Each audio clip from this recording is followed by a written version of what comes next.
Hey everybody, welcome back to the CALLOUS ADV Legends series. I got a feeling this one's going to be a little different. I've been pretty formal and professional and all that up to this point, but I'm here with my Pokemon BFF Jabba. This is probably going to be a little bit more casual, and even though you wouldn't know it by watching him these days, he used to actually be good at this, so we're going to talk about that today. Thanks for being here, my man. I appreciate Uh, the time. oh, no problem. I expect you to still be formal. This is a formal thing. I want you to refer to me as Sir, Sir Jabba the Griffin. Well, you are the only person I've interviewed who's older than me in real life, so perhaps I should call you Sir. I'm going to assume, given our history together, the amount of things that we've been involved in together, and the amount of times you've appeared as a narrator, you've been on my channel a bunch, but most people probably know you. But for anyone watching this who maybe isn't familiar with you, could you please introduce yourself? All right. Yeah, so I'm Jabba the Griffin, also known as the legendary Trainer Orange. People didn't know that for a long time. It was my secret identity, but I had to come clean when I was just winning too much. I've been playing since I think my join date's 2007, so I've been playing longer than some people watching this have probably been alive. Um, and like Callus said, I used to be good, not so much anymore, but I used to be, and that's half the battle really. Back in the olden times, I was a tier leader on Smogon. I actually helped create the tiering process with Jumpman 16 back in the day. And we'll probably get into the tiering process later, but back then it was kind of the Wild West. So that was a new age. I ran DPP UU, Black White OU, and Black White UU. And then that is when I stepped down and retired, only to stay around for another 10 years. And counting. Yeah, right. So that's me. So take us back to the beginning. I mean, like I said, you're the only one I've interviewed who's actually older than me. I don't know if you want to share real life. You are how old? 36. Yeah, 36. Yeah, it's on my profile, so I can't hide it.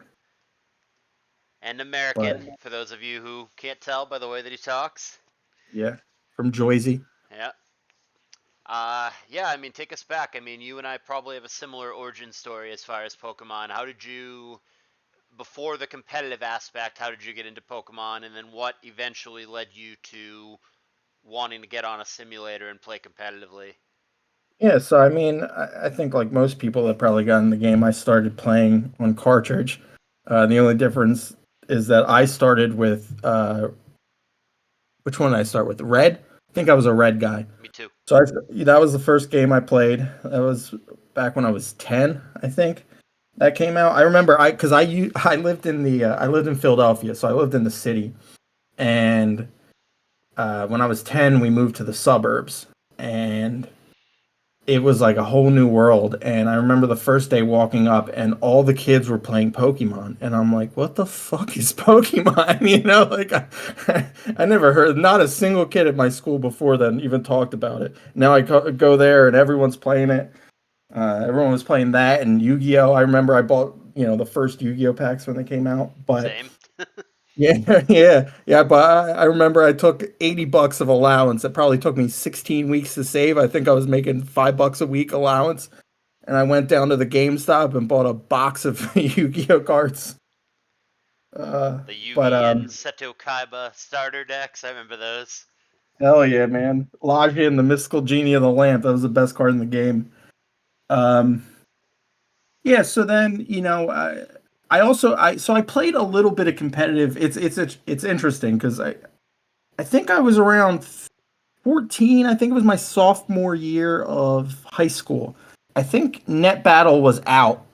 And me and one of my classmates actually played it for a little bit. The two of us, we would go on and play each other and play other people. And then that kind of fizzled out and I stopped playing.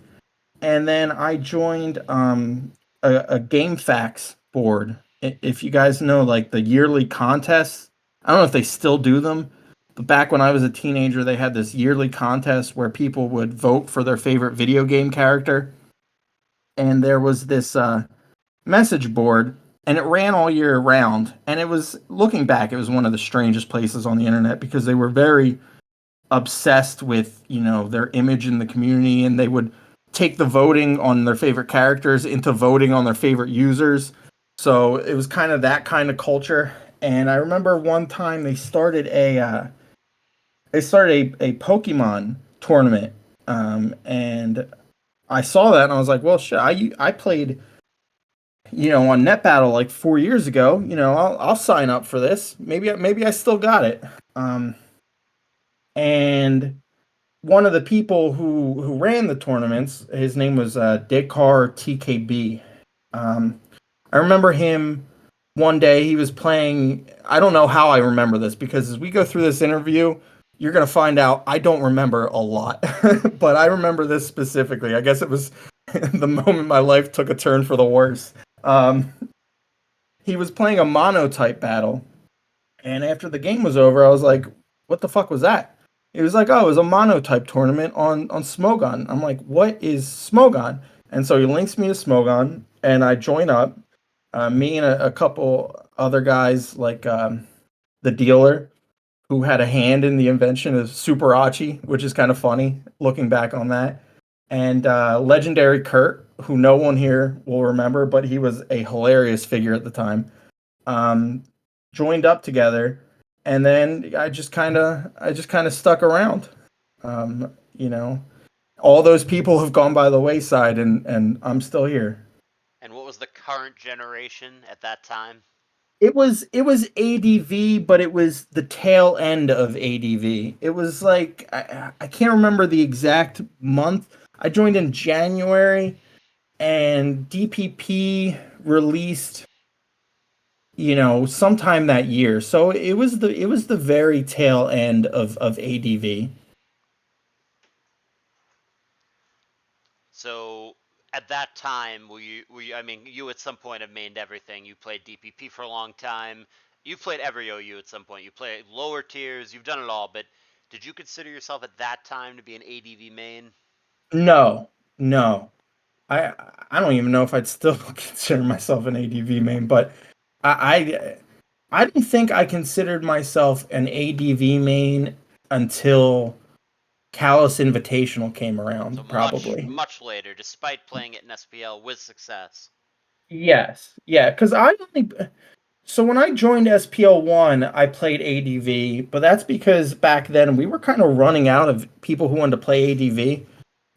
So I played it in SPL 1. SPL 2, I moved out though. And then after that, my SPLs were kind of random tiers. I played lower tiers, like I played like Gen 5 UU one year. Um, I played a little Gen 5 OU. I just kind of bounced around. Then obviously I had that season with the Tigers where the year prior I had to fill in for, I think, current gen UU, and then Tennis Ace kept me around and was like, "Hey, you used to play ADVOU. I'll just shove you back in." And that kind of led to it too, because I at that point I had not played ADVOU in a long time. And then that kind of got me back into it because I had a really good season. But then obviously the next season I crashed and burned, and then I kind of fizzled out. And then that was around the same time I quit Callus Invitational in round 2, I think. Yeah, round two. Yeah, yeah, and then I had that World Cup where I would have all those whiny bitch nicknames on my Pokemon because I was so tired of it, and that was a dark period, but yeah. So, but then I came back, and I think I think we'll discuss it later, but I think the community for ADV is really strong, and it kind of just gives you some place to hang out, and it's a good community. So starting, I mean, you already touched on a little bit, but starting with the earlier part of your career, whether it's SPL or whether it's with friends or maybe less important tours than SPL, what comes to mind when I ask you for some of your favorite memories from the early days? Just ADV specific. Not necessarily, just your career, because like you said, it wasn't always ADV with you. Yeah, I like I one of the better moments, and this one's ADV related, is when I made that CM spam team, and just about every single person in that specific Smoke on Tour, I think it was maybe Smoke on Tour 11, was using it. That was a really fun You memory, remember what year that and was roughly? not off the top of my head, 2013, maybe. I don't know. Early Not good with years. early 2010s. Yeah, that sounds about right. Um, that was a great one. I have really good memories of the year World Cup of Pokemon. We did eventually lose to Oceania, but that was the season. It was DPPOU, and that was the season I made Rotom Charge, and almost everyone on my team was using that, and we just had absurd win rates with it, and that was really fun to farm with. Obviously, I liked that season that I went 6-2 without really putting in any effort. That one felt nice. I just kind of slapped together what I use. I use Swampert, Selby, Zapdos, Metagross, I think was the four, and then I would just add two random Pokemon and went 6-2. That was a fun year. Um, See, that I have some sucks. bad memories, like Oh, let's hear it. like like getting 8 turns in a row wrong against Ojama with BD Pass. I think it Uh, was more than 8 turns. I think I went back and counted. It's only like 8. Is the issue is that eventually he just sacked something because he had enough turns with Protect to stall me out no matter what. So he didn't need to get more than that in a row. It does. The memory is worse than when you watch the replay.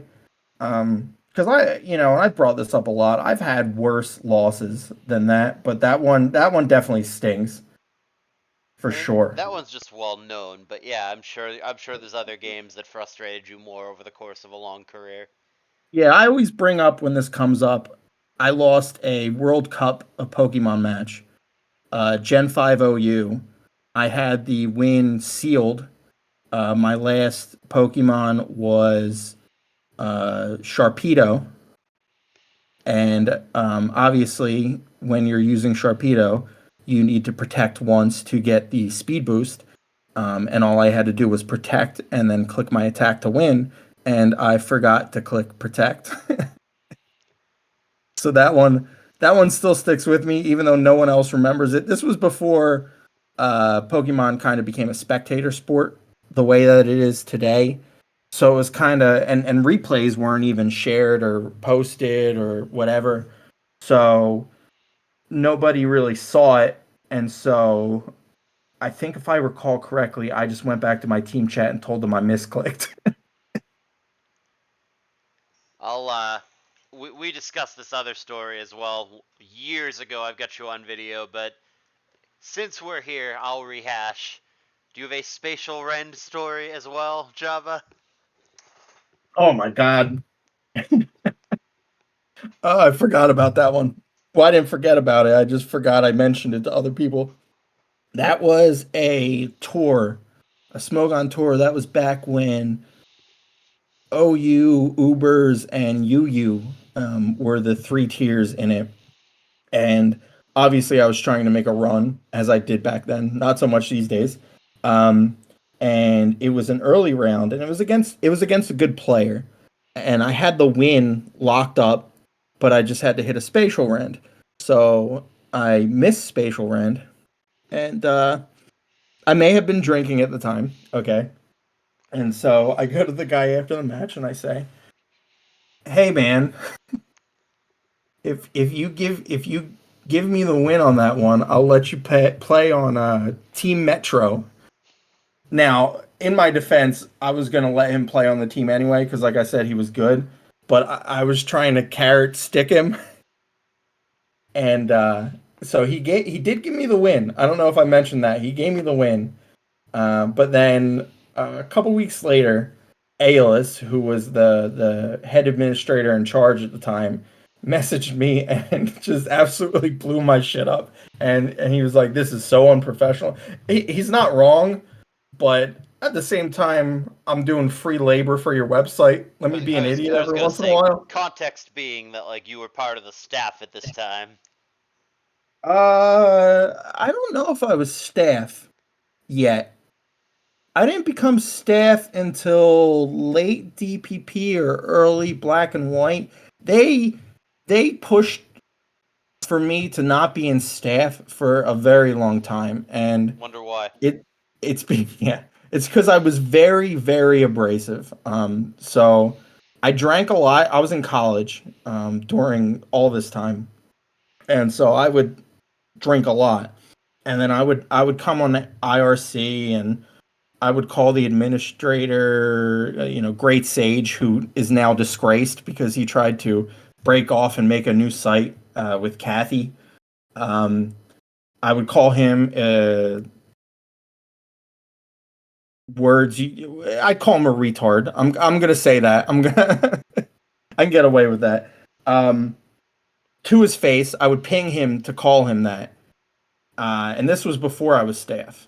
So obviously there was a lot of pushback to make sure that I never became a staff member.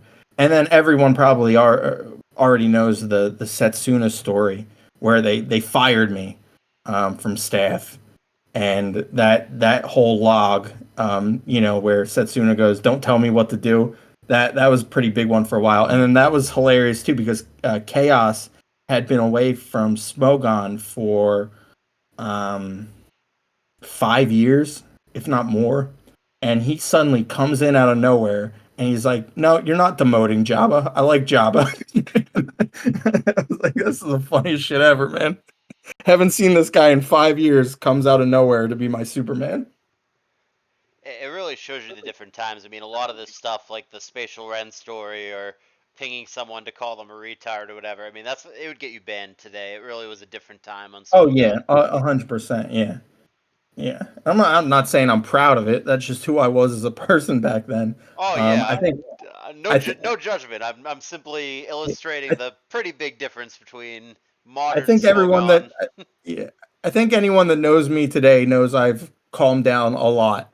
I can't even remember the last time I yelled at somebody. Which anyone that knew Sprinkles me, earlier today. well, that doesn't count because we're friends. And also, he's an idiot, so he deserves it. But anyone that knew me back then, if they came and saw how I am today, they'd be like, "What the fuck happened to you? Who are you? You haven't insulted me once in this 5 minute conversation." Hey, time and maturity, man. It does funky things. Yeah, I know. So you mentioned earlier, you said that you played on Net Battle, which I already knew, but just recapping for the viewers. Going through kind of the eras and all the different simulators, there was Net Battle, there was Shoddy, there was PO, and of course now Pokemon Showdown. ADV has been around 20 plus years and has changed quite a bit over that time. So if you could, from your own perspective, as someone who played on all of it, in your mind, how do you define those different eras? How do you differentiate what stands out to you as, man, this thing about Net Battle was really different than today? This thing on Pokemon Online was really different than today. How would you describe the evolution of ADV over those different eras? Well, I think this kind of applies to Pokemon as a whole, but back in the olden days, when we were on Net Battle, we were on Shoddy, we were on PO, teams were a lot less optimized, because there was kind of this, protectiveness of your work product, right? You only really shared it with people close to you, and then only they could really comment on what you made. And you'd use the same team.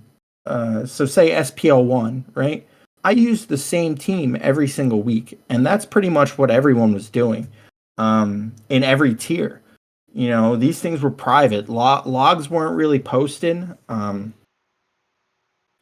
these things weren't shared. Teams weren't shared. And this is Um, pre replays for those of you youngins who can't imagine such a world.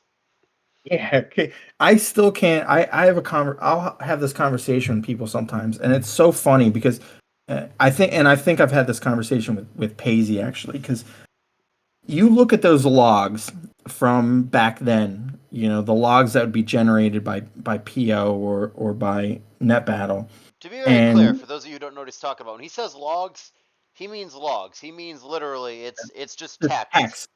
Yes, That's what it's it was just back text. then. Yeah. And when that was generated, it's so funny because back then it was like the Matrix. You know the scene in the Matrix where they're looking at the Matrix and you can lock in and you can kind of see the figures. It was like that. You could look at the log and you could see what was going on, almost like it was a replay. But now that we're so far removed, I've seen people post logs from back then and tried to read them, and it's like looking at the Matrix before Neo was able to do it. You just see numbers, and you're like, Right. "What the fuck is this?" My It's like I was able to read this. This makes literally zero sense. right. Um, Might as well be in Japanese. right, exactly, pretty much. So yeah, they weren't shared except unless your name was Mop, Aeroblactyl. He would so have you ever heard this? What he would do was Yeah, I know where he you're would going, but tell the viewers. yeah, he would go to the other managers in SPL and he would go, "Here are the logs from my team's games.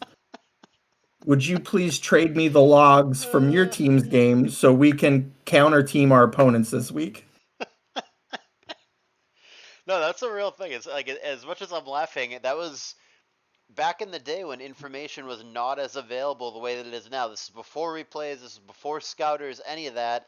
There was like a black market of information. There was like a very small circle of the top players who would trade replays amongst themselves and not share it outside of their circle. And that was a huge way to gain a competitive advantage. I mean, like Jabba said, people would play tournaments where they run one team only for the whole tournament. So imagine if you were playing an event and you knew exactly, not the kind of team, but the exact team that your opponent was going to bring, and they didn't know anything about what you were going to bring. Imagine the advantage that would be. But that's what it was back in the day, and replays have dramatically changed the way that we approach Pokemon. Yeah, it's wildly different. The fact that you every single opponent you scout and you build a new team for, or you find something in your reservoir of 100 teams, which is also not a thing that existed. It's completely different.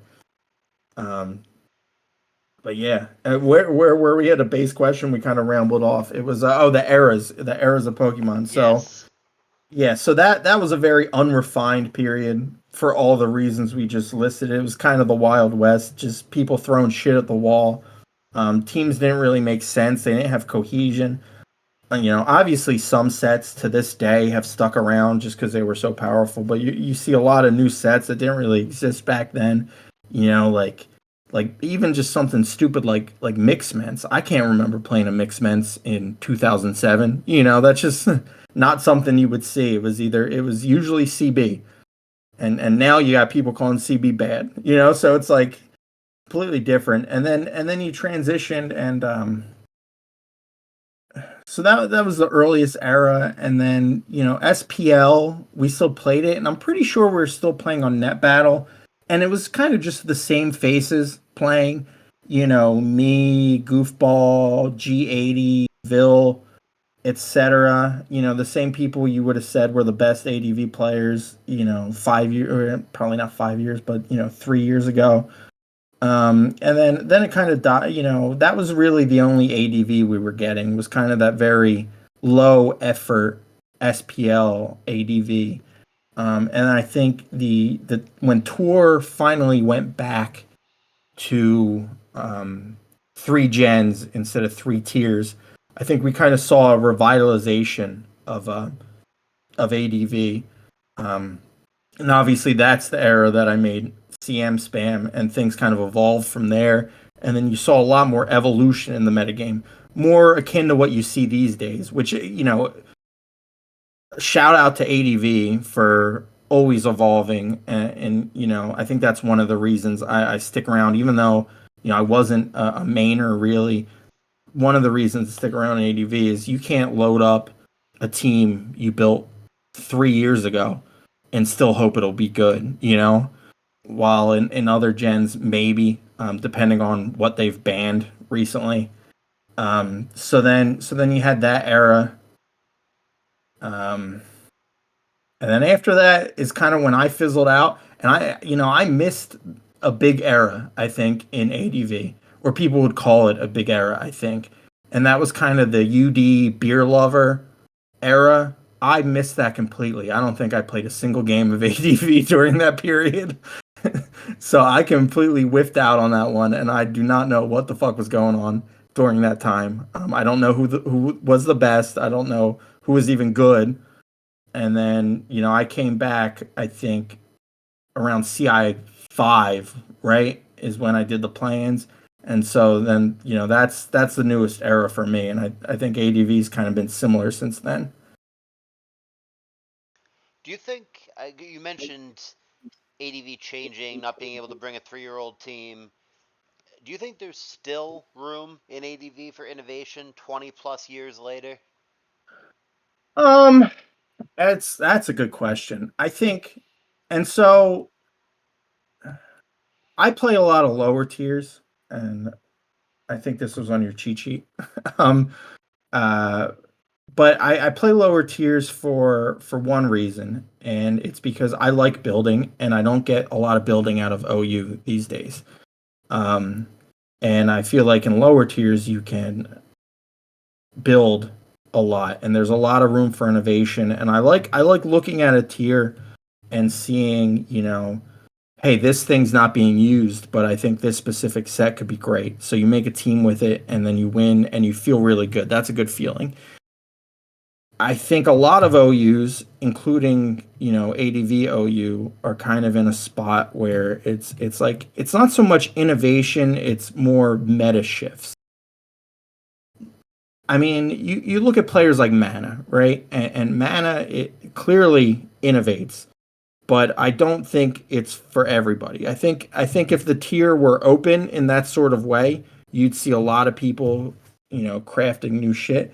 I mean, you do see some cool shit like ABR spamming lead Doug trio. That's cool, and that's definitely innovation. It's not a high level of innovation. Um, it so we're limited in what we can do, but there's definitely enough room for the more creative minds in the tier to kind of have fun with it. um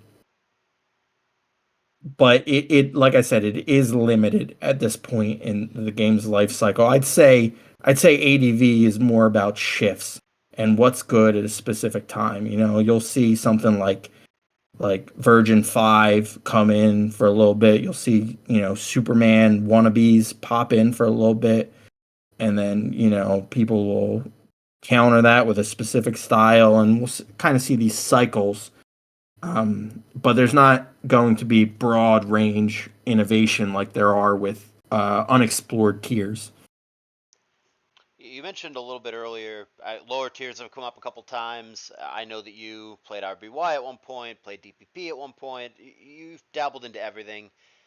You said you don't even consider yourself necessarily an ADV main. What would you consider your main, if you even have one? Do you consider yourself a generalist? How do you view yourself as a competitive Pokemon player? Yeah, I'd say I'm more of an old gen generalist, I guess. Or maybe even at this point, like a lower tier specialist. I'm coming off like a 7-2 season in PUPL where I played DPP. Um, and I won the clinching match for the in the finals. And I played DPP NU in NUPL. I've played Uber's Farcius in these things.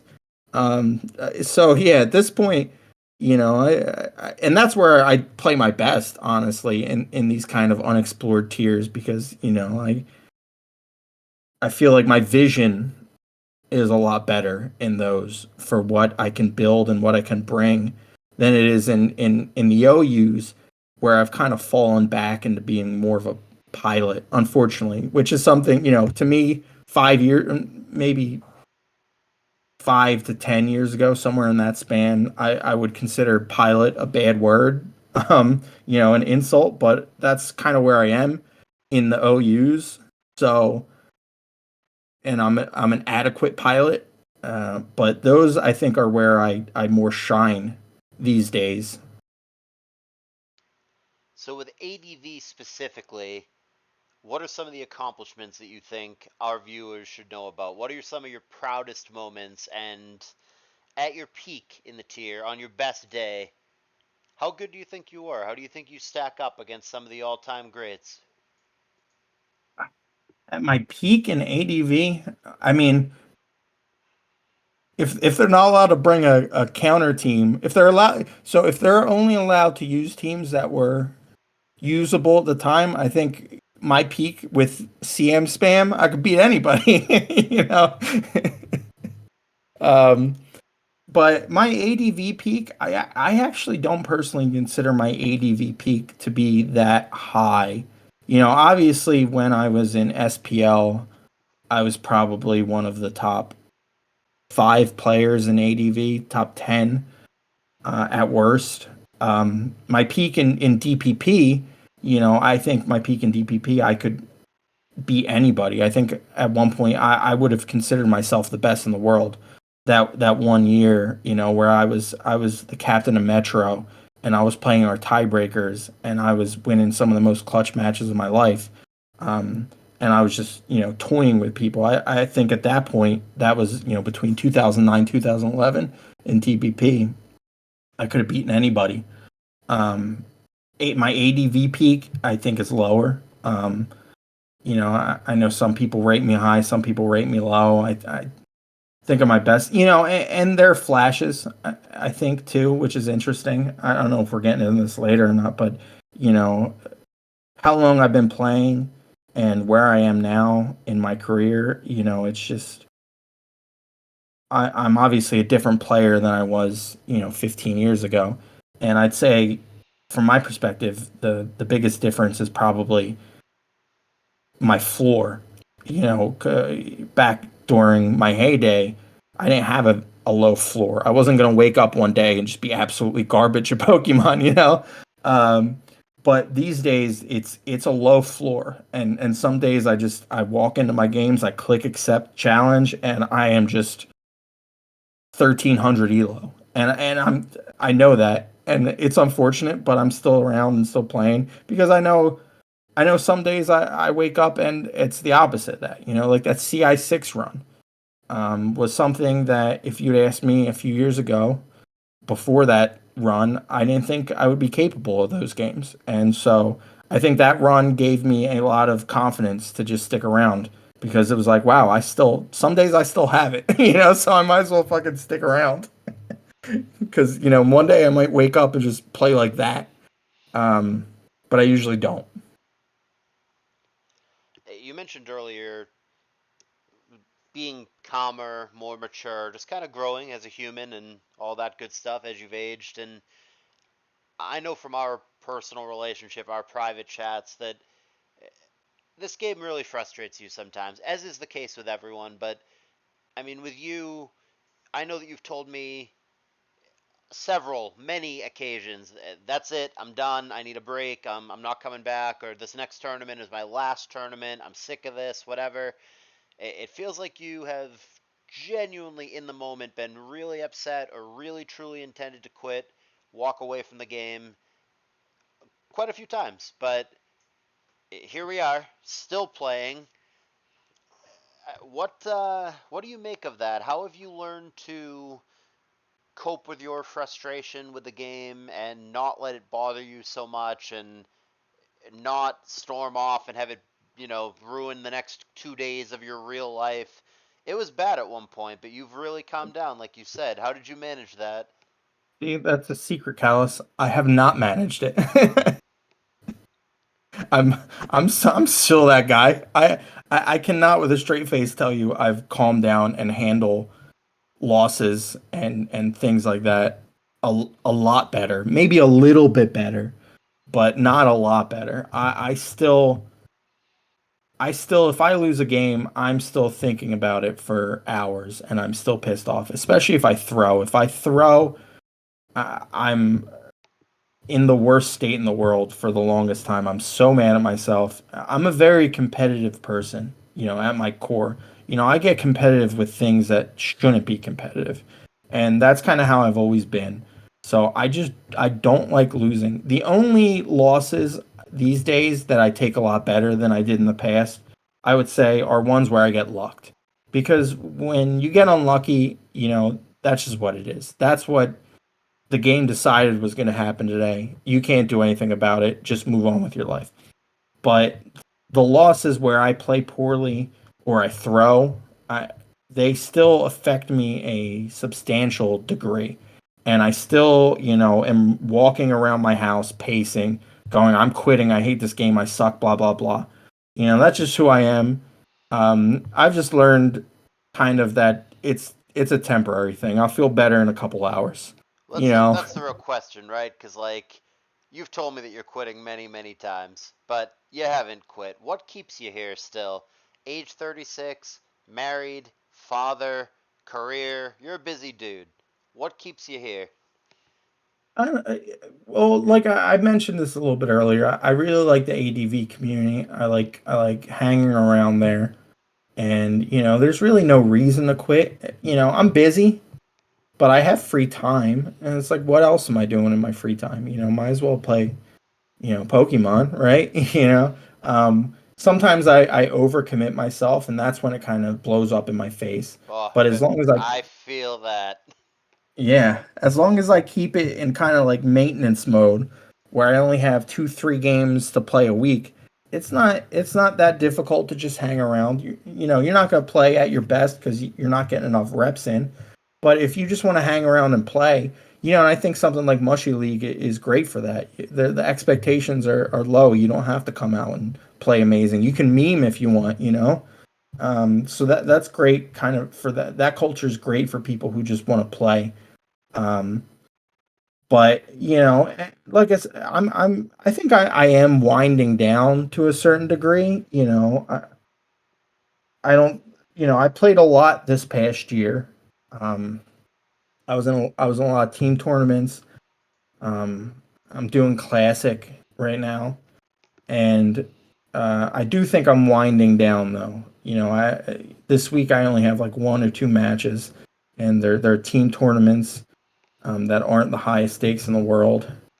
I have classic playoffs coming up, and I think after that, I might be in full maintenance mode. And I might just pull it back a lot. And then season two It's of Callous Draft League, of course.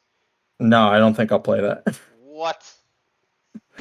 I enjoyed it. It's just it's hard, and I said this to my team during the season. It's a hard format. It's not easy. You can't just walk in and play. You gotta draft, and then you gotta build, and for the team stuff you have to coordinate with your team, and it's difficult.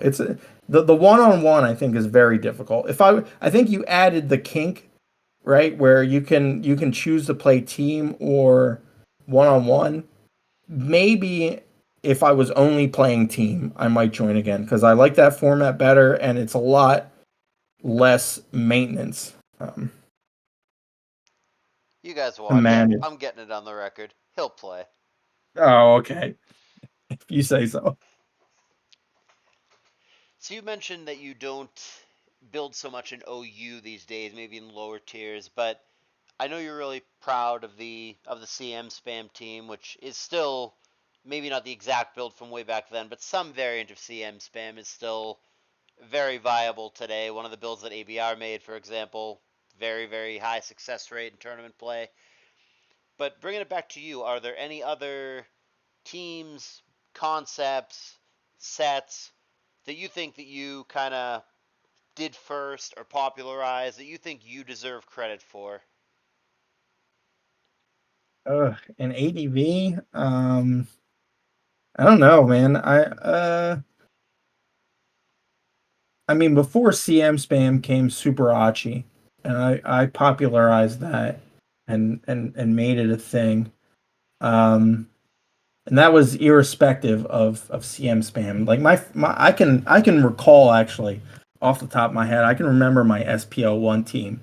It was lead choice band Aerodactyl, which is funny in today's metagame, but that was a common lead back then, believe it or not. Um, Defensive Celebi, Super Achi, Def Pert, T-Tar, and Doug Trio. That was my team season 1. But besides that, I don't think in ADV at least that I really, like I said, the eras I played and when I was, in there giving it my all, I don't think it was during the exploratory period. Obviously, like I said earlier, you see some players that are doing things, but and so there is still room to do it, but I don't think I've done it. I think after CM spam, I took that break for a while, and then I came back and I played that season. And like I said, I just rehashed the same team over and over and over. And then I kind of took another little break, and then I came back for CI5, I think, and since then I haven't even really built. you know, it's been all you, brother. Yeah, no, that's a good segue. I guess we have to get into that briefly before we get into some of the more long-winded questions. I swear at this point, people think that like you and I are dating or something. Like, Are we not? well, it was supposed to be private, but Oh my bad. but it Cut that out. Just it snip right here and cut. stuff. Okay, we're back. Well, stuff about you seriously is like top three questions that I get. The top three questions that I get overall are: when is the next Callus Invitational? How good is so and so? Who's the best player? Whatever. And then just like questions about you. And there's like a lot of, I don't know. There's a lot of conceptions about our relationship and our friendship. I guess they think of us as like two peas in a pod, which is real cute. Um, That's very adorable. yeah, I mean, I guess I'll take this opportunity to just clarify a couple quick things, and then I'll let you kind of state your piece on this. But Jabba and I have never actually met in real life. First of all, a lot of people think that we're like BFFs and we hang out and stuff. I'd love to, but we live just far enough away to where it would involve some amount of planning, some amount of get together, and we probably will meet at some point. We've talked about it, but and he actually Jabba invited me to his wedding, but it was at the height of COVID, unfortunately, so did not end up going, but under any other circumstances would have, and we probably will meet at some point. But as it stands, we haven't. The other thing is like, oh, Jabba and I have been friends forever. No, he's known a hell of a lot of other people in Pokemon longer than he's known me. We've been friends a while now, but I'm not one of your OG pals. Jabba and I became friends in, I don't know, early CI1, CI2 ish, 6, 7, 8 years ago, something like that, but not like 15, 20 years ago, the way that he's known some of these guys. And then, yeah, I guess the other thing is that it's well known that I build for Jabba, that we do tournaments together, whether it's a draft tournament or an OU tournament. I feed him teams, I build, he plays. We both have fun with it. That's pretty much the arrangement. We obviously have a relationship. We have our non-Pokemon chats, and we've confided in each other. Whatever. We're close pals, but I want to clear up some of the air around some of those other things, and from there I'll let you take it. I mean, what how do you recall you and I becoming friends and getting into this whole I build, you play situation? Because like we never really sat down and talked about it. It was never really, hey Jabba, do you want to start this thing where I just build for you and you? Oh, that's a great idea. It just kind of came. It just kind of came about. We didn't really sit down and have a chat about it. Yeah, yeah. So I have absolutely no memory of how we became friends. I'll tell you that right now. I know you came up for CI1 and you invited all these people, and I had no fucking idea who you were. Right. That's what I'm But I was saying. like, I was like, okay, sure, I'll fucking play. Right. And I just kind of, even though I quit CI1 unceremoniously, I hung around the server, and then I remember I got since I'd quit Pokemon, I got into the narrating, and I think eventually, naturally, we just became friends. I don't remember at what point I would have said I consider Cal as a friend. I can't remember it. I have no idea how it happened, but it did. And here we are several years later. The team building though is definitely interesting because like I mentioned earlier, I used to build everything, and it's because I was very particular about what I used. I considered myself to play in a different style than the other people, and I always remembered back in those days, whenever somebody would pass me something, I would try it out, and I would always go back to them and go, I do not like this team. It does not work for me. I think even my one of my oldest buddies on Smogon, Loneliness, um, he has one of his RMTs. It was a DPP team, and it's called, I think, like Lonely Balance, and in parentheses, it's Jabba hates this team because I used it and I was like, I cannot win with this thing. So for the longest time, I refused to just play anything that was given to me because it just would not click for me. And then obviously when I hit that cycle of just not having team time to build, because I was a what I would call like a brute force builder, and you're different in this way. I think you're a paper builder, and a paper builder I think can put a team together of concepts and look at it and not even try it out once and go, this is conceptually sound. This doesn't have any glaring weaknesses. This team is fine. I'm not like that. I need to throw shit at the wall, and I need to slam my head against that same wall until it works. And that's how I used to build. I would throw concepts together, and then I would just play on the ladder all day, and then I would mix and match until it worked, until something came out on the other side that was like gold. It was like I was shining fucking coal until it turned into diamond. Is pretty much what I did, and so when I hit that period where I didn't have time to do that anymore, I was kind of, having people give me some teams, give me some concepts, whatever, and it just wasn't good.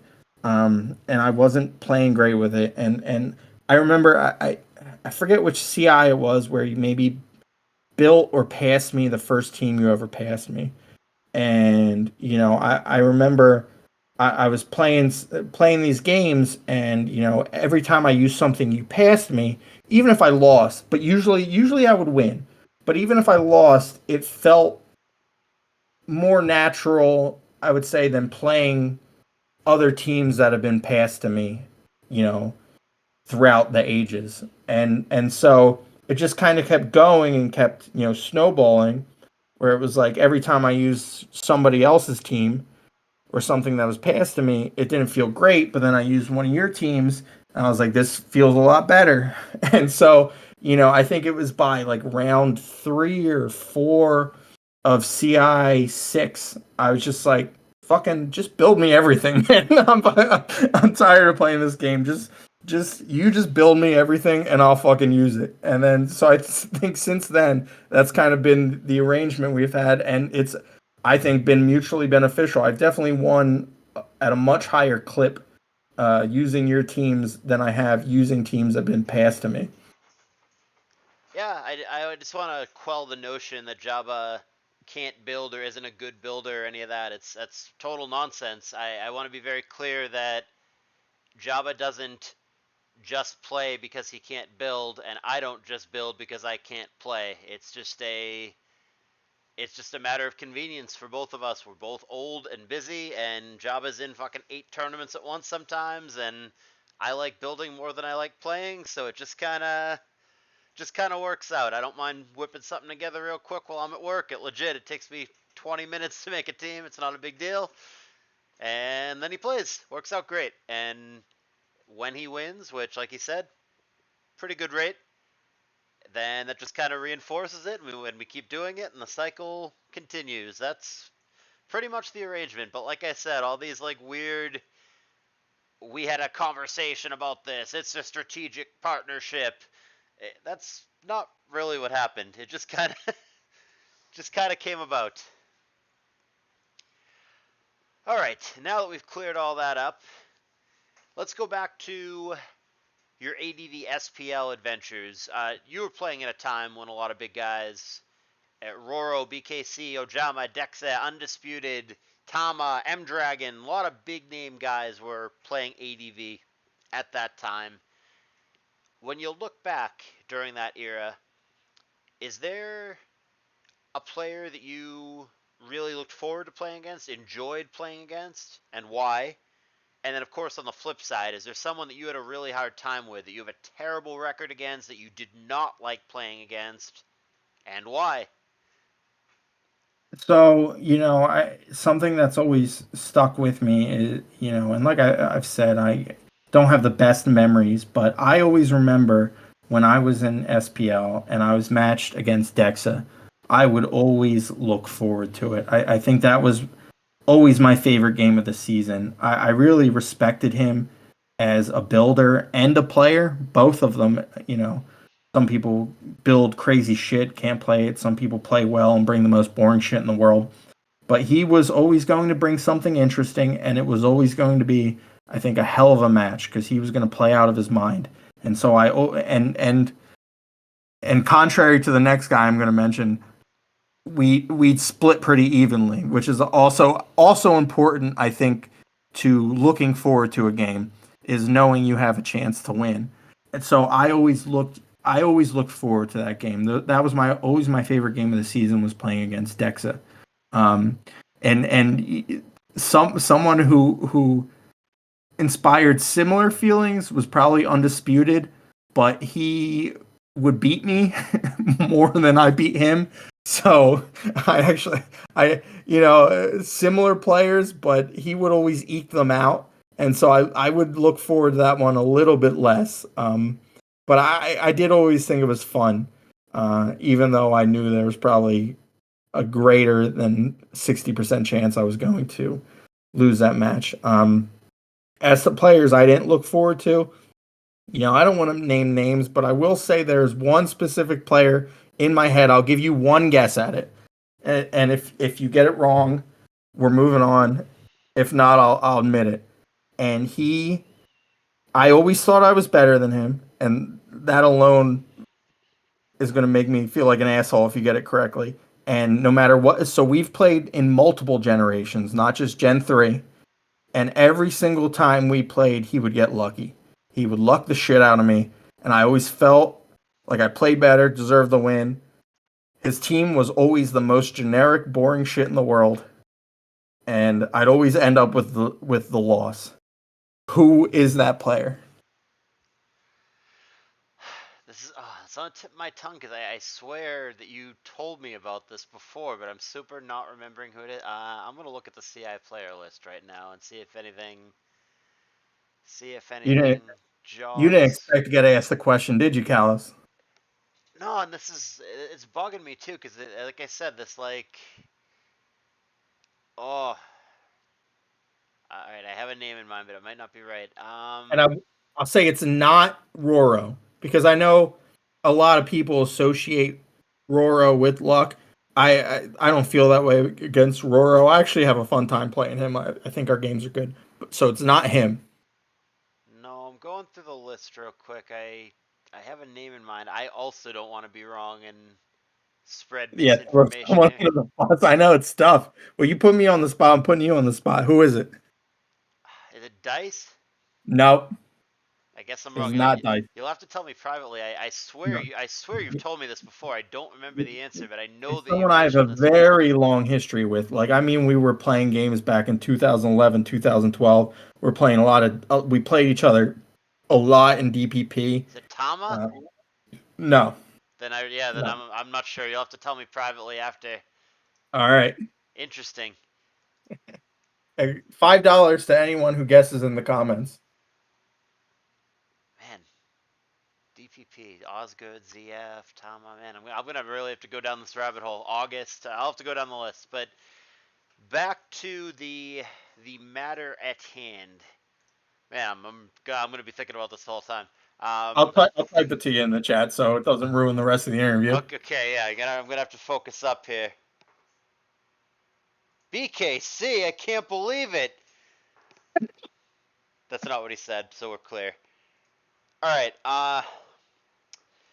Yeah, this next section is gonna be a little longer because not only have you been around a long time to see a lot of changes, but last I knew, we haven't talked about it in a while. You have some extreme opinions about the way that you would change the tier if you were in charge.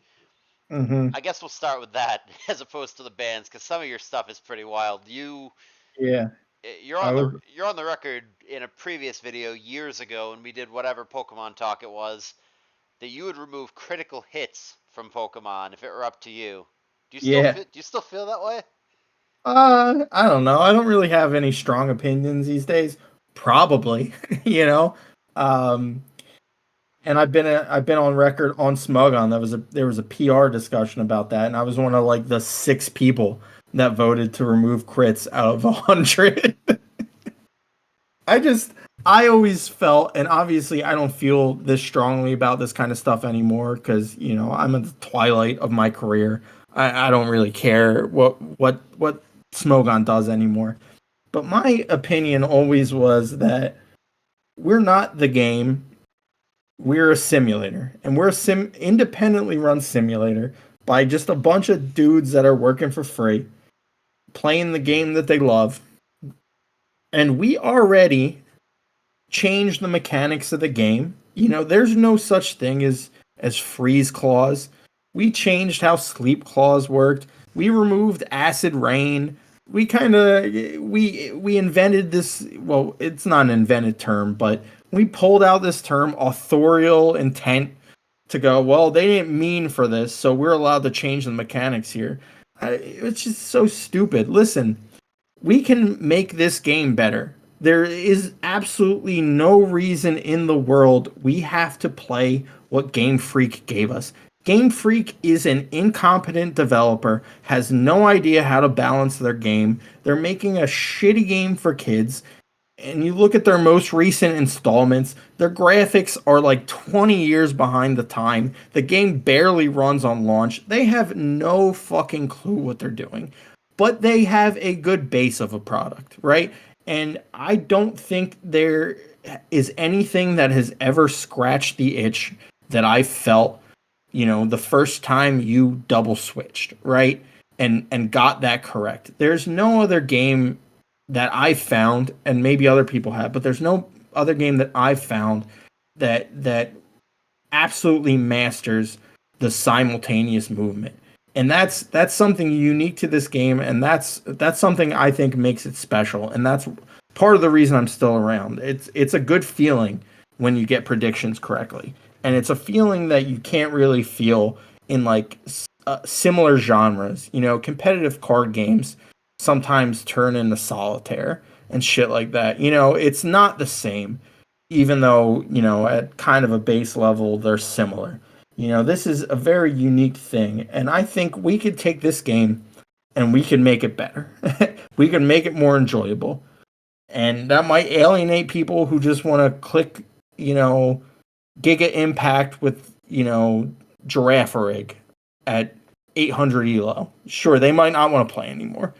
But I think we could do things with this game to take something that is good and make it perfect. And, I've been here for so long, as we've already discussed, and I've just seen through the ages everybody after they lose, I got lucked. I got lucked. This, blah, blah, blah, blah, blah. And it's like, we could do something about it, man.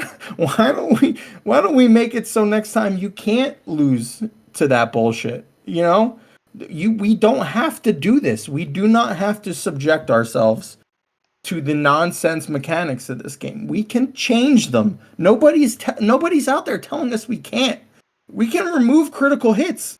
There's nothing in the world. So this was always the argument back in the day. If you remove critical hits, you're no longer playing Pokemon. It's like, okay, great. If my Charizard can no longer crit the Suicune with HP grass, I guess I'm not playing Pokemon anymore. And that, to me, at a fundamental level, never made sense. It's still very obviously Pokemon, but it's like an enhanced. And other communities have done this. You know, they mod their game, they make it better.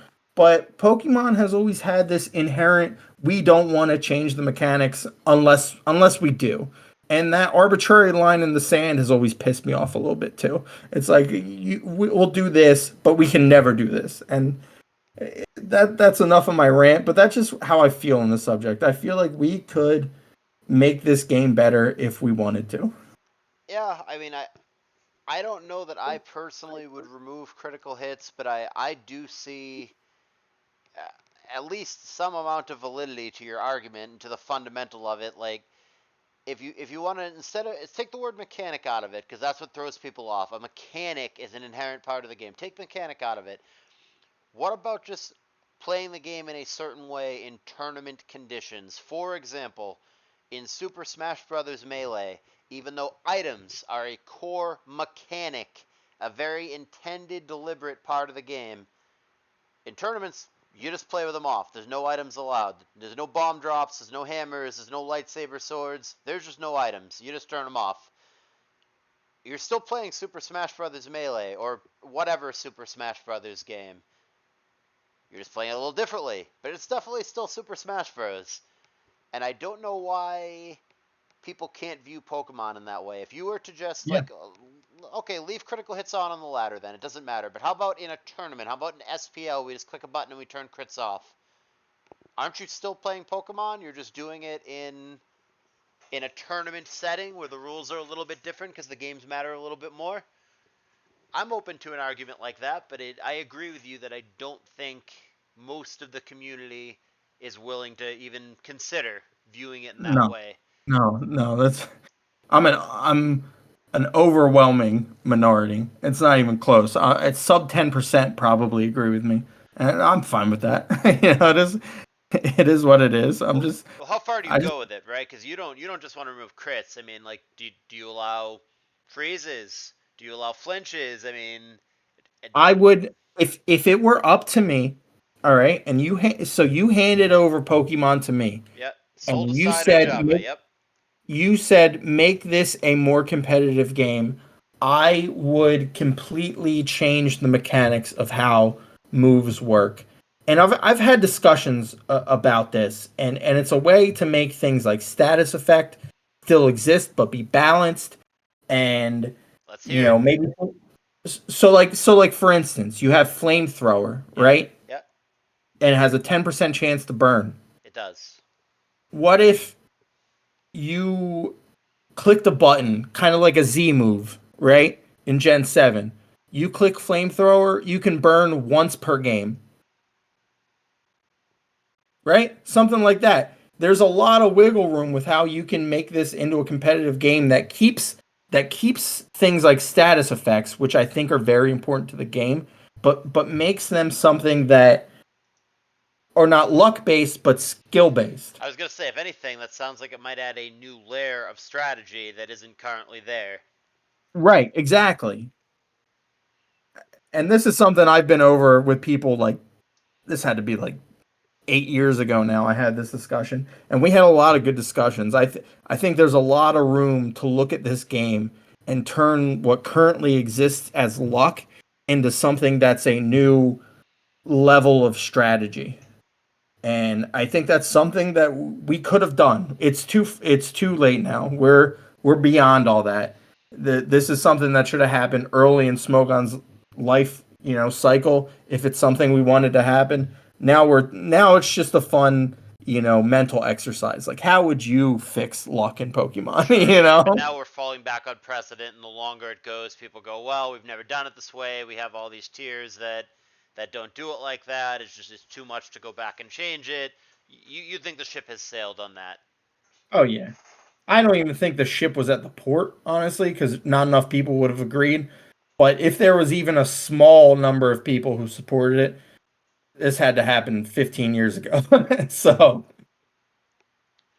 So within the the rules and the limitations that we do have, if we're just accepting that whether they should or they shouldn't, they're not going to make those kind of changes, Hmm. let's get your feedback on some of the changes that they did make. For example, you were on my old Pokemon Talk with Callus series that we had 2 seasons of, which I used to really enjoy. Maybe we should reboot those. But we talked Yeah, they're about fun.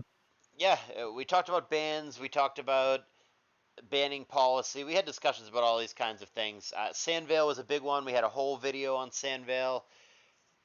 You at the time were arguing against Cowboy Dan and Zakaru, so you were kind of in the minority, saying that Sandvale absolutely should be banned. And in fact, it did get banned, as you know.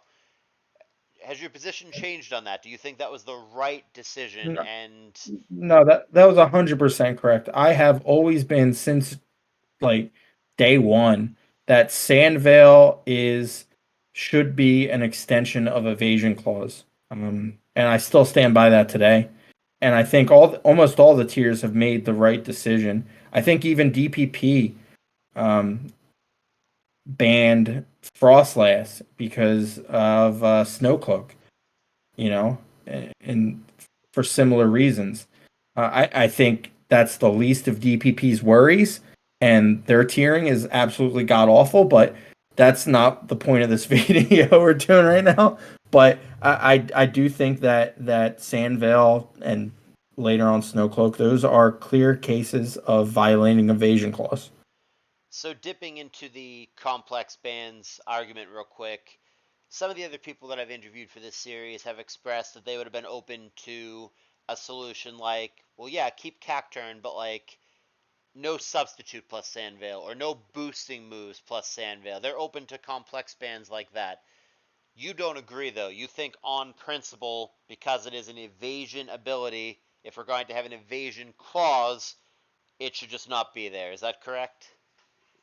Yes. The only one I might accept um, in terms of Sandvale is that you can't have Sandvale plus Sandstream on the same team.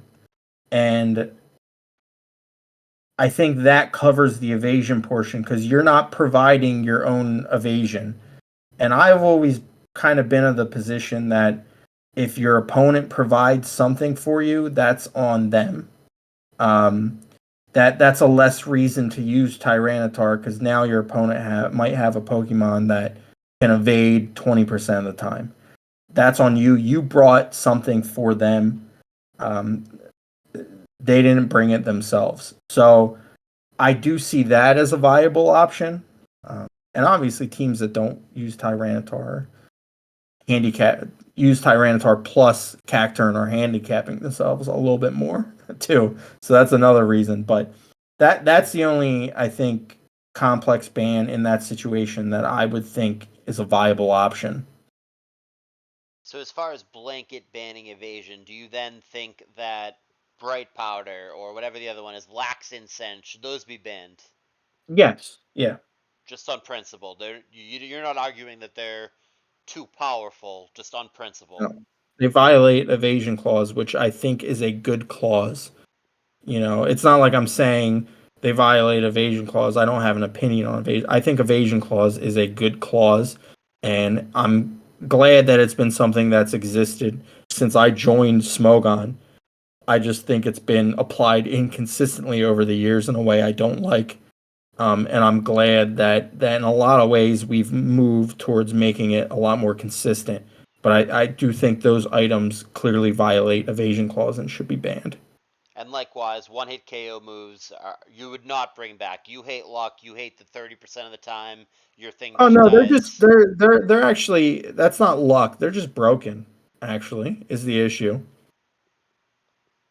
It's just if you get too many chances to fire them off, they become plus EV, right? You fire off two sheer colds. That's 51%. That's and something that's fat. Like an Articuno is going to have plenty of chances to do it. So they're broken. Right. The issue is Rust Talk, Sheer Cold, Lapras just eventually finds it and has a million PP to do it. Right, exactly. They're just broken. That's not a luck thing in my I just think at a fundamental level they're broken.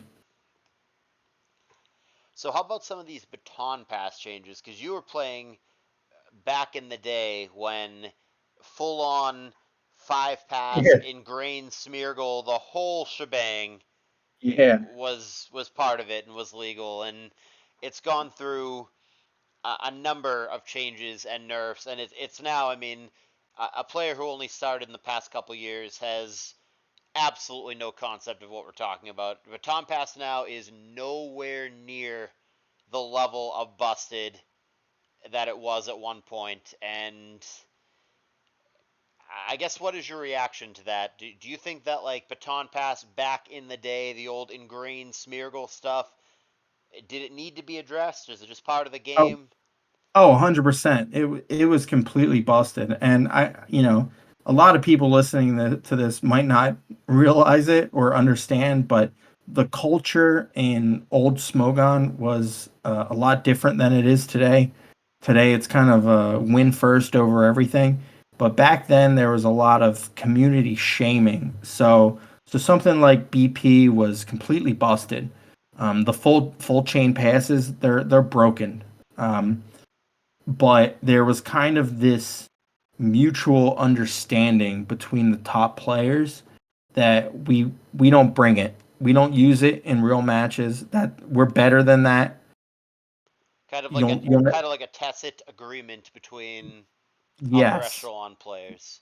right, Wasn't a rule, exactly. you weren't barred from bringing it, but like you're a douche if you bring it and everyone makes fun of you. Right, exactly. And that's the way it worked for a while. And then the community shifted a little bit, and then it became winning over everything. And I think that's when the BP exploits started, and people got a lot really creative with it. And I think over the years, the community has kind of shown us that as long as you have a few creative people that are trying to break this thing, they're gonna break it. It's just one of those moves, and so I would personally, if it were up to me, I would ban everything short of sub pass. I'd allow sub and dry, um, and just nix the rest. I think this trickle banning is just stupid. And you look at all the other gens, and they're axing BP. They're doing whatever. They're getting rid of BP almost immediately. Um, and I think we just keep trickling it, and then you see strategies now. No matter how much we've banned, there are some that just auto win games. Like Ninjask stuff is still, I wouldn't say busted, but it still kind of has those matchup disparities where sometimes you get a free win, sometimes it's free loss. But I don't like to see the that kind of matchup disparity in the game. When you look at a competitive card game, you're a competitive card game player. When you have a deck that has 90% win rate against all these decks and a 10% win rate against all these decks, something's wrong with the metagame, right? Like, so that's something that usually has to be addressed. You usually want spreads that are closer to like 60-40, 70-30 at the most. Um, and so I think when we just keep iterating these BP bans, it's just a waste of time. Let's just cut through it, get rid of stat passing completely, and just rip the band-aid off. It's just not something that's healthy for the metagame. So you think it's too strong even as it stands, even after multiple rounds of bans, just the ability to pass Calm Mind and And that's what I'm nothing saying. else, still too I don't strong. think see that's what I'm saying. I don't think it's too strong. I think it is too volatile for the metagame. Got it. I think it results in matchup spreads that are not something you want to see in a competitive metagame. You don't And want to see a 90-10 in and either direction. and what do you say back to the guys who just go, well, yeah, just run Roar, just run Haze? What are you doing? Just run Perish Song. I, I mean, sure, like you're worried about Kyogre? Just run a bunch of faster Pokemon with Thunder. Like, shut up. It's not how the game works. So, what is your general openness to complex bands? Are you in favor? Do you dislike them? I mean, I know you have like a very particular set. I mean, like I said, you're willing to get rid of crits. So, I mean, you're obviously willing to Yeah, I make some changes, but yeah, I think I like complex bands. I'm a big complex band guy. And but I will say that's because I don't care, right? So one of the fundamental issues that typically blocks complex bands is that there's this worry, that it creates a complicated rule set for the lower tier players or players who are just starting up. You know, they can look at the game and go, okay, fucking whatever's banned, Kyogre's banned. I understand that. I get it. It's really strong. Um, but why is Baton Pass on Ninjask with Sand Attack on Tuesdays banned? I don't get that.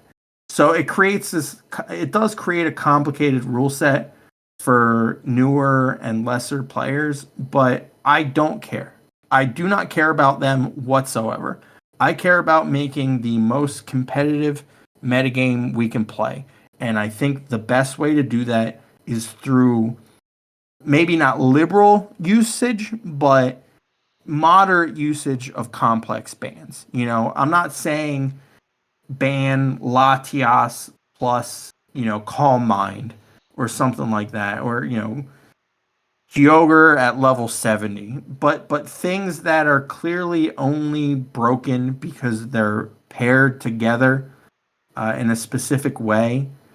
I think makes a better metagame because it leaves the option of letting that Pokemon exist still and do what it does and sometimes fundamentally, you know, like I said, add more options um, while removing the broken element. So you're singling in on that broken element, and that I think makes the metagame better. And I think the prime example of that at this current day and time is Gen 4 Jirachi with Ironhead. I think Jirachi clicking Ironhead is absolutely makes Gen 4 a worse metagame.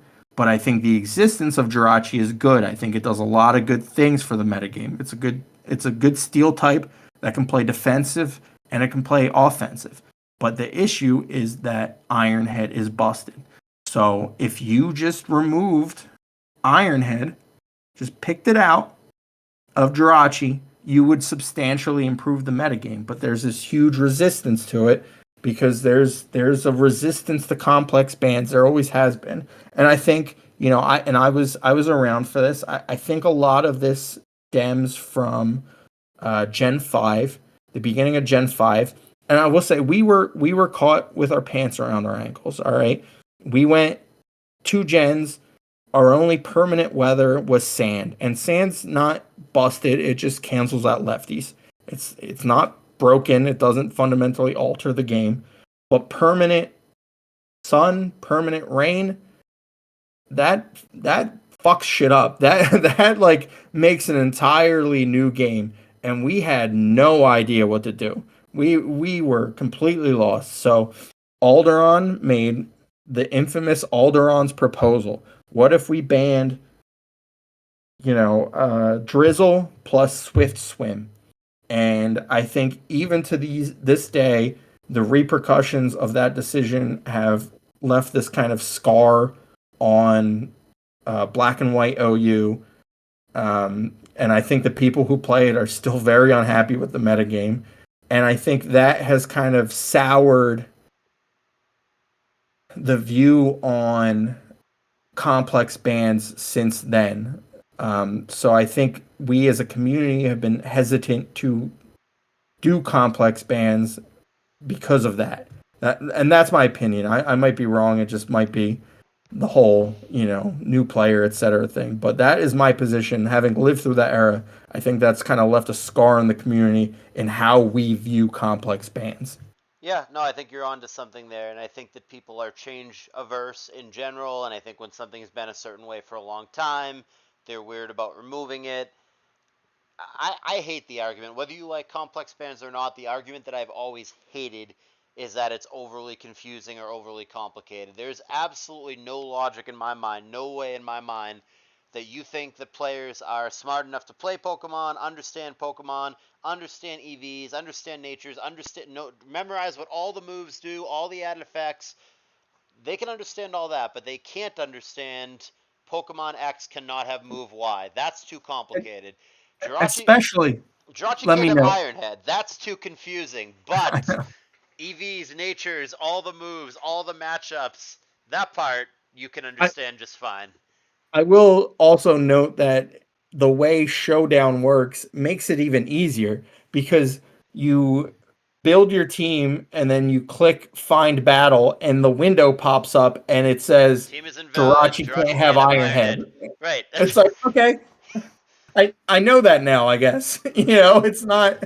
That argument seems like nonsense to me. If you don't like complex bands for any number of reason, that's fine, but just admit it. Just tell the truth. Like the it's too complicated thing is such a bullshit cop out argument for people who just don't like it for their own little fussy reason and don't want it. That's fine, but just tell the truth. Just say that you don't like it. Just say that you don't want it. It's not because it's too complicated. It's a nonsense argument, I'm in with my you on that, opinion. brother. I hear you. Nice to see you get a little rant in today. It's been Well, all me. I've been yapping. I want it to be all you. We're not interviewing me here. No one ever interviews me. I'm here to interview Uh, you guys. you could interview yourself. That wouldn't be egotistic. I'd watch it. Yeah, no, I bet you would. So would Sprinkles and certain crowd.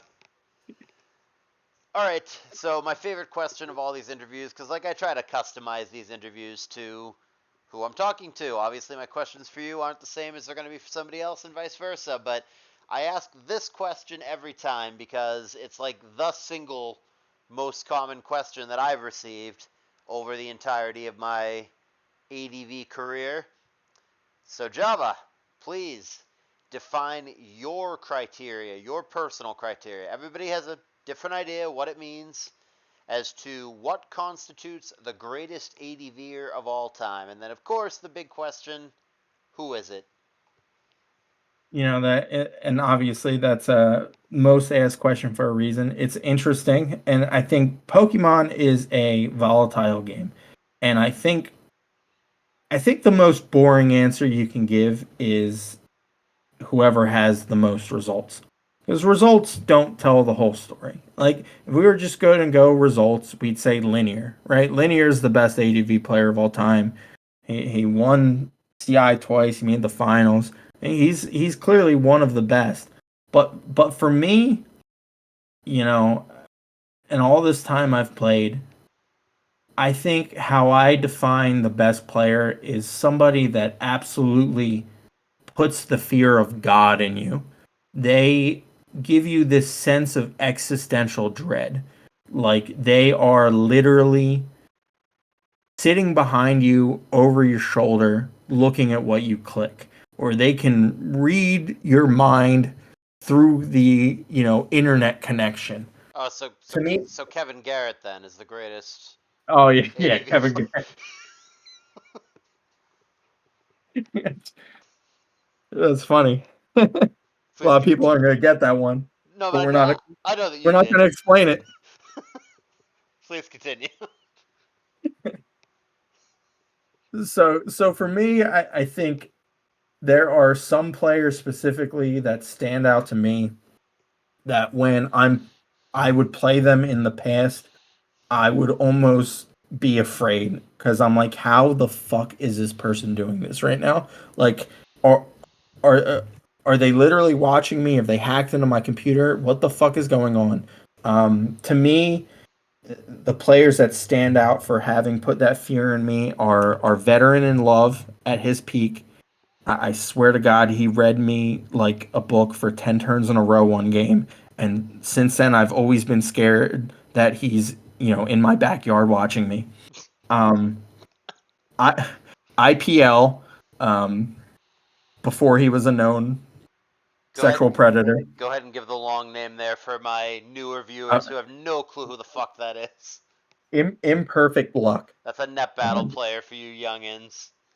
and also, believe it or not, he was one of the people that did not subscribe to the pact of not bringing bringing BP. He was one of the only people that would ever bring it, and Mop, believe it or not.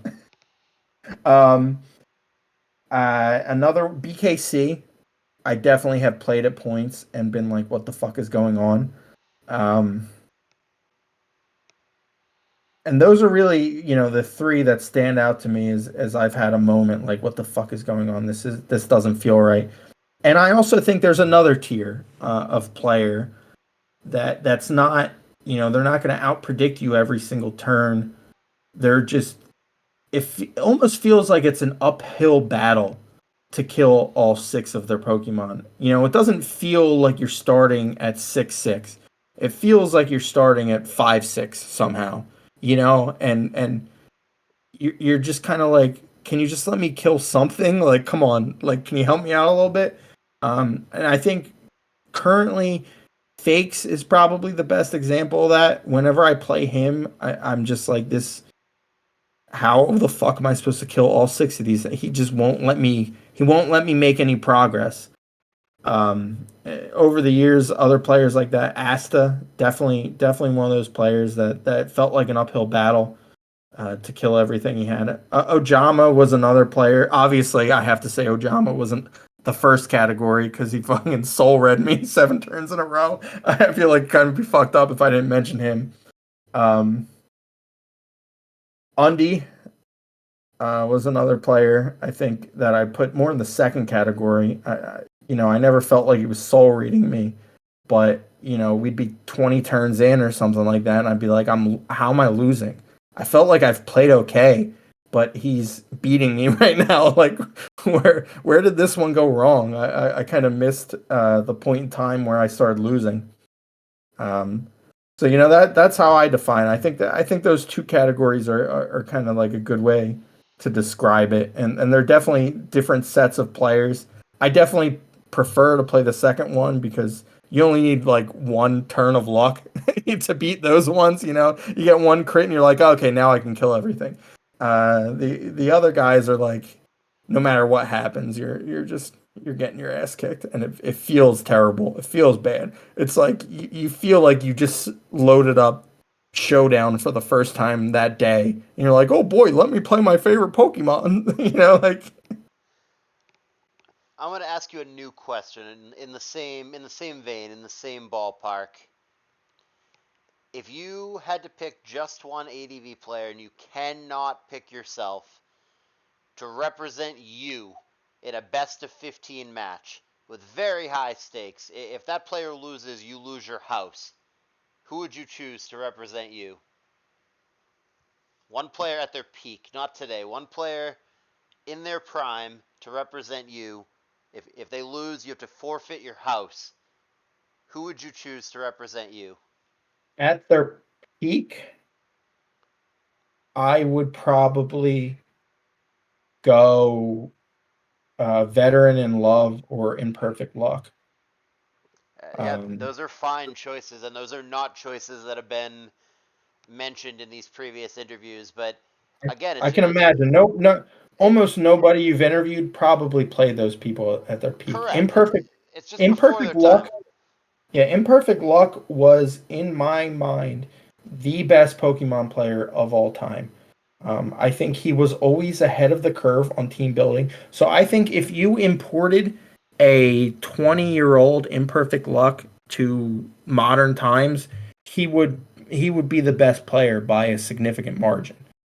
He was just kind of born too early to be in the conversation, but he could play everything and he could play everything perfectly. He played GSC. Um, ADV, obviously, DPP. He played when it came out. He was such a weirdo though.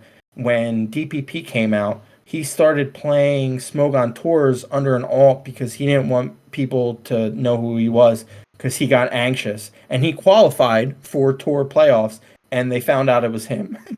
That's how weird of a dude he was. But he was, in my opinion, the best player of all time. And Veteran in Love too is another one. And I know that M Dragon, who declined to be interviewed for this series, he wasn't confident enough in his spoken English, even though he obviously can text it, type it very well. But I know that M Dragon would share that exact same opinion. He thinks very highly on the all-time list of VIL.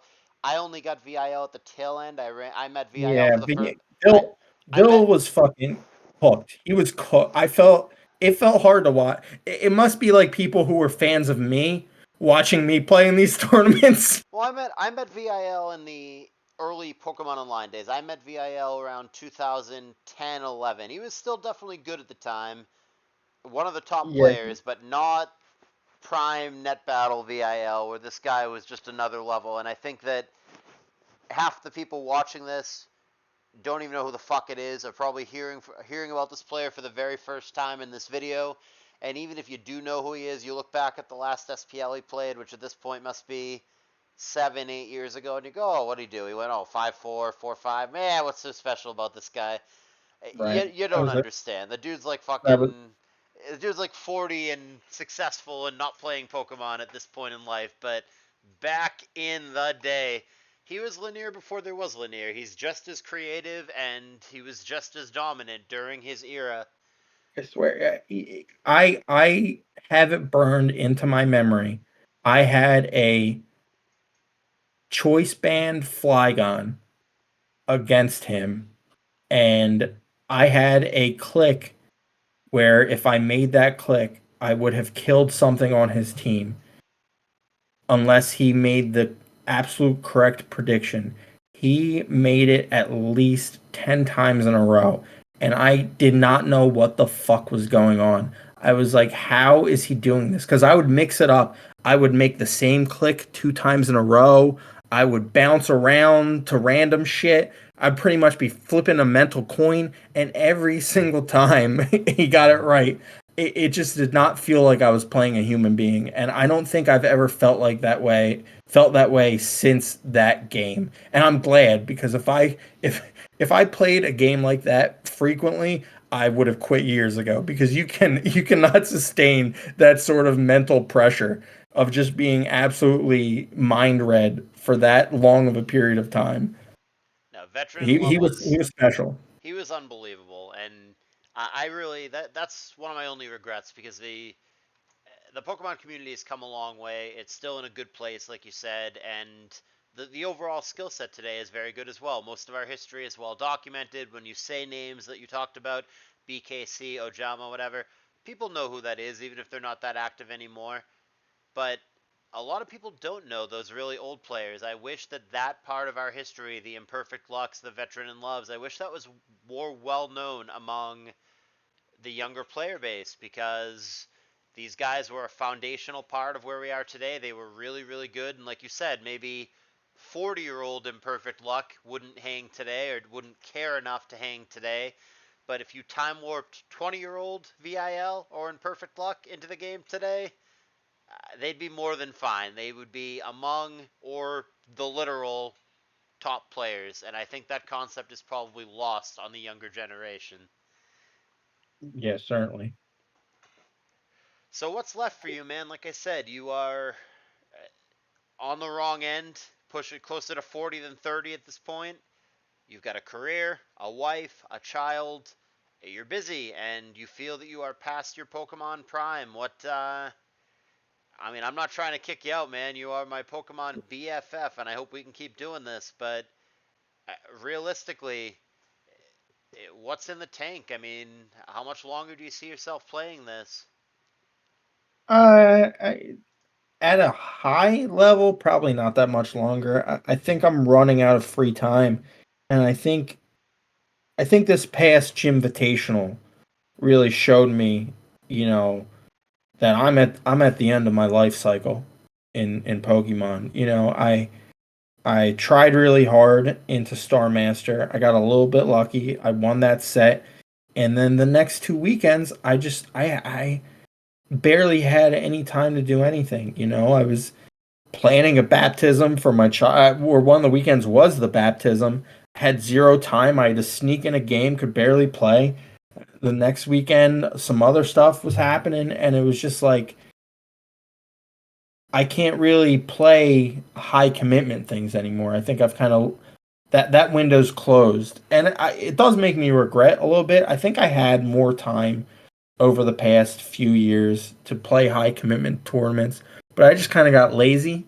I'd say, I had that good CI6 run, but then after that, I just kind of half-assed it. I play in these team tournaments and stuff, and I was playing some other things and putting moderate effort in.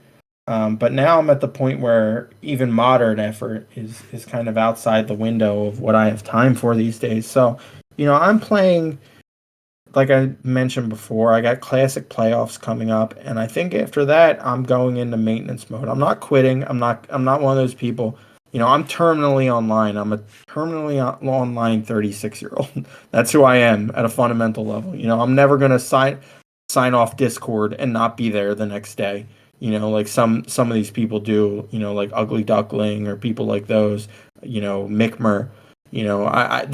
I can't do that. So I will be there tomorrow. And I will be there the day after that, and I will be here in a year. On Discord. But I just will not be really playing any high level competitive Pokemon. Like I probably won't play any more invitationals.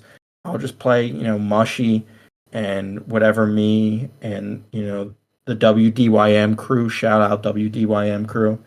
Um, Want to play, like we played BKCPL and PPL, and we won those just for shits and giggles. And so that's the kind of stuff that's going to be more up my alley going forward. I think after Classic is done, that's kind of the end of my high stakes Pokemon career. And how subject to change is that? Like if you win classic, does that all of a sudden Mean I want to play SPL and right, does it give you a confidence boost to be like, "Oh, I still got it. I want to play this game." I mean, how volatile is that? well, you know how I am. I'm quitting, and then 3 months later, I'm in 8 tournaments at once. So it's like I don't know. I just think I'm running out of free time. So I think I have to. I think it's more by necessity this time. Once my daughter can walk around, my weekends are I'm not going to be able to go. I got to play a Pokemon match at 2 p.m. Right, but I'll be right back. then a couple years later, you could teach her Pokemon, and you're back in the ring. Yeah, well, I always told Sprinkles, man, that me and my daughter and his daughter, they're gonna run Smogon in 10 years. Hey, Chaos better not see this video, man. I think the threat is real. That's pretty much it. This has been one of our longer discussions, as I kind of knew that it would be with you, since we like to Yep. joke and ramble and all that. But before we wrap it up, is there anything else you would like our viewers to know? Uh, no, I don't think so. Um, just have a wonderful day, everyone out there that somehow made it to the end of this Yap session. I think more people than you think will see this through to the end. I'm hoping this series I that is feel not bad for them. well, this series hasn't even been announced publicly at the time of this recording, but I'm hoping by the time it comes out, you guys Shout, like it. by the way, shout out to Sprinkles who thinks that this is going to be a new OU tournament. Jabba wanted to tell him and put him out of his misery. I'm going to take full credit, full blame here. I said to let him squirm. I said to not tell him. Yeah, he keeps asking me, and I just keep giving him the sideways eyes emoji. He's going to be mad that he didn't get interviewed. He views himself as an ADV legend. Oh, he's the team tour tyrant, dude. Didn't you hear about that? I had heard that. I appreciate your time tonight, my man. Thank you very much for being here. Oh, no problem.